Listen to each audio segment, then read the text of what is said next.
Bonjour à toutes et à tous. Alors aujourd'hui on se retrouve pour un tuto DxO Photolab 4 où nous allons post-traiter cette photo de paysage, notamment avec ces nuages. Je pense qu'on peut faire quelque chose d'intéressant ici avec cette chose-là, cette matière-là. Alors c'est parti.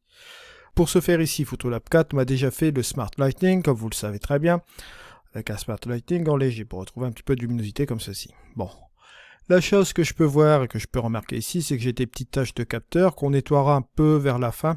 Je vais les faire ressortir davantage en faisant plusieurs traitements là-dessus.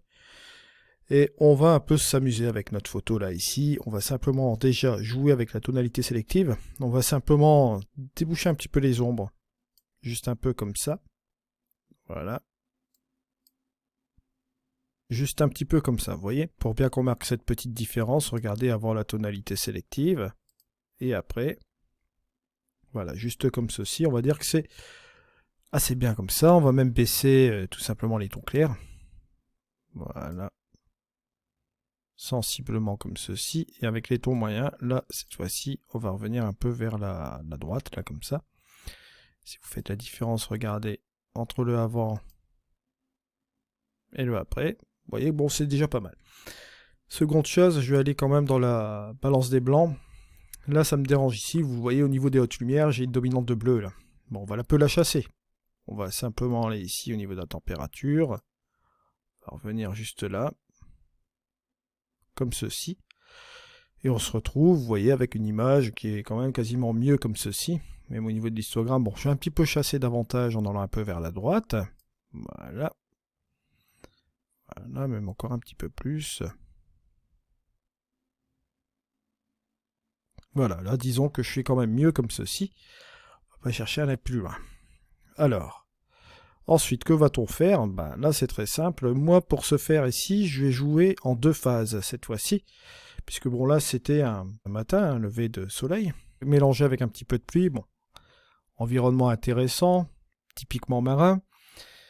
Ce que je vais faire là tout de suite, c'est interagir avec deux choses. Je vais utiliser directement ici, comme vous voyez là, boum, mes réglages locaux. Là, je vais faire mon clic droit, bien sûr, j'ai mes points de contrôle. Là, on se doute bien que les points de contrôle, on va les utiliser ici. Voilà.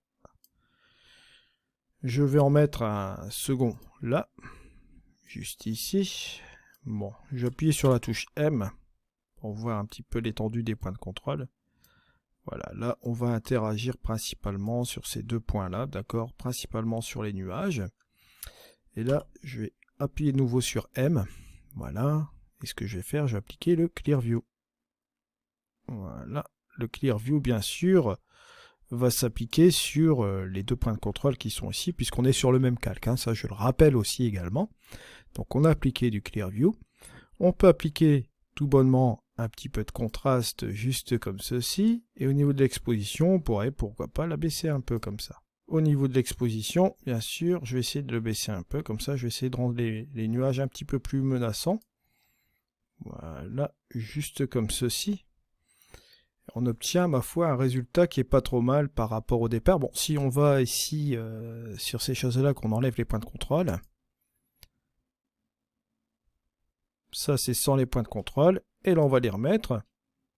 Et ça, c'est avec les points de contrôle. Bon, là, vous voyez, déjà, on arrive sur quelque chose d'assez menaçant au niveau des nuages, ce qui est fortement intéressant. Maintenant, on va pas chipoter, on va mettre un nouveau masque, où là, on va mettre deux autres points de contrôle, un ici et un là. Bon, on va les espacer quand même un peu. Je vais appuyer toujours sur la touche M pour les masques. Là, vous voyez que ça va interagir principalement sur les ombres, juste comme ceci. Bon, la sélection est vraiment bien, là. Là, on a vraiment quelque chose de très intéressant. Bon, là, ce qui va se passer, je vais encore appuyer de nouveau sur M, bien sûr. Et là, cette fois-ci, je vais ouvrir un petit peu les ombres juste à ce niveau-là. Bon, je vais un peu baisser davantage. Là, c'est un petit peu trop. Voilà.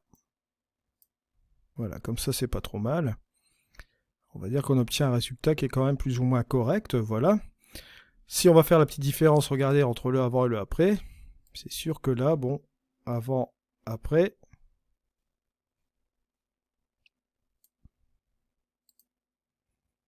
voilà.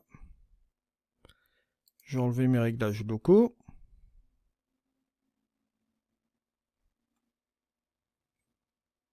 Et ce que je vais faire, c'est que là, ici, au niveau des petites pétouilles, là, je vais un peu les enlever. J'en vois quelques-unes. Donc là, pour ce faire, je vais prendre cette petite chose qui est là. On va effacer ça, ça, ça. On va laisser interagir. Parfait. Ici.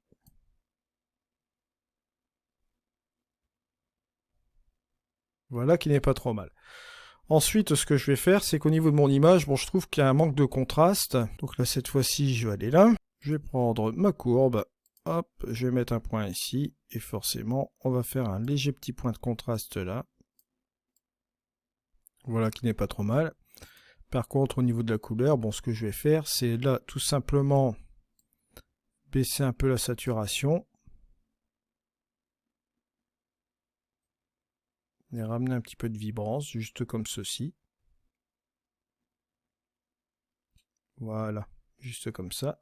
On en arrive bien sûr à ce résultat-là. Bon, pour terminer, je ferai peut-être un recadrage un petit peu plus léger avec cette photo-là. Je vais la mettre en 16/9, bien sûr. Regardez mon premier plan comme ça. Je vais garder quand même une petite partie là, au niveau du ciel, qui est quand même fortement intéressante. Bon là, ce que je vais faire, c'est hop. Voilà. Venir ici. Partir sur ce truc-là. Voilà.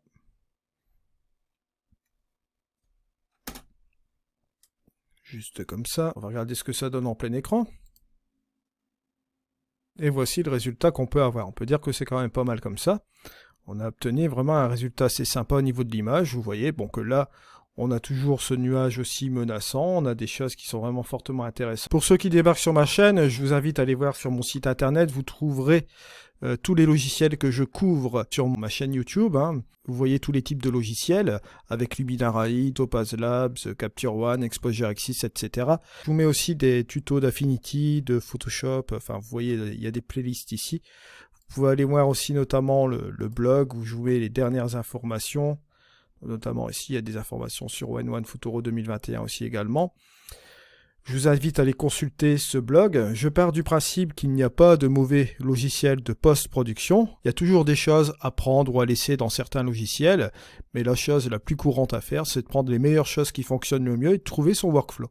Voilà. Je vous remercie de m'avoir suivi. On se retrouve pour un prochain tuto. C'était Eddy. Allez, au revoir.